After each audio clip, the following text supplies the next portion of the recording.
ሰላም ለውድ ሁሉ ዛሬ ስለ ሊምፎማ ምን እንደሆነ እንደምናርዳ እነጋገራለሁ።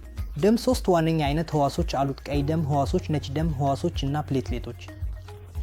ሊምፎሳይቶች አስፈላጊ አይነት የነጭ ደም ህዋሶች ናቸው እና ይህ አይነት የነጭ ደም ህዋሶች ሲበዙ እና ያልተፈለገ ሲሆን ሊምፎማ ተብሎ ይጠራል። ስለዚህ በዚህ ውስጥ በማህበረሰቡ ውስጥ በሚለያዩ ክፍሎች ውስጥ የሚቀመጡ በማህበረሰቡ ውስጥ የተጨመሩ ነጭ ደም ህዋሶች ይፈጠራሉ። ስለዚህ ሊምፎማ የተለመዱ ምልክቶች ምን እንደሆኑ ማወቅ ከፈለጉ የመጀመሪያው ነገር በአንገት፣ በትከሻ ክልል፣ በግርግር ክልል የሚኖር ማንኛውም አይነት ማህበረሰብ ወይም እብጠት የሊምፎማታስ ሂደት ቀድሞ የሚያሳይ ምልክት ሊሆን ይችላል። አለበለዚያ ምልክቶች እንደ ረጅም የቆየ ትኩሳት፣ ክብደት መቀነስ እና መመገብ መቀነስ ያልተለየ ናቸው። ሊምፎማ የተወሰኑ ምክንያቶች ባይኖሩም በአብዛኛው በጄኔቲክ ሙቴሽን ምክንያት ነው።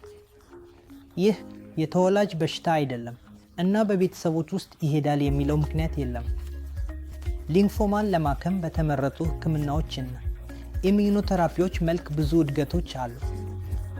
የሊምፎማ ህክምና ያለንን ሁሉንም የሊምፎማ ክብ ጄኔቲክ ቅድመ ነገር ማድረግን ወደዚህ ያመጣው ሙቴሽን ማግኘትን እና ይህን ልዩ ሙቴሽን በታብሌት መሰረት የተመረጡ ህክምናዎች ወይም እንኳን በመርፌዎች በመተካት ይደረጋል። ኢሚዩኖቴራፒዎች በሊምፎማ ውጤቶች ላይ አዲስ አስተማማኝ ለውጦችን አመጡ። ካርቲሴል ህክምና የሰውነቱ ኢሚዩ ስርዓት እንደገና ለማቀነባበር ማግደል እና የካንሰር ህዋሶችን ማወቅ እና መደበኛ ህዋሶችን ብቻ ማለቅ እንዲያደርግ ይረዳናል።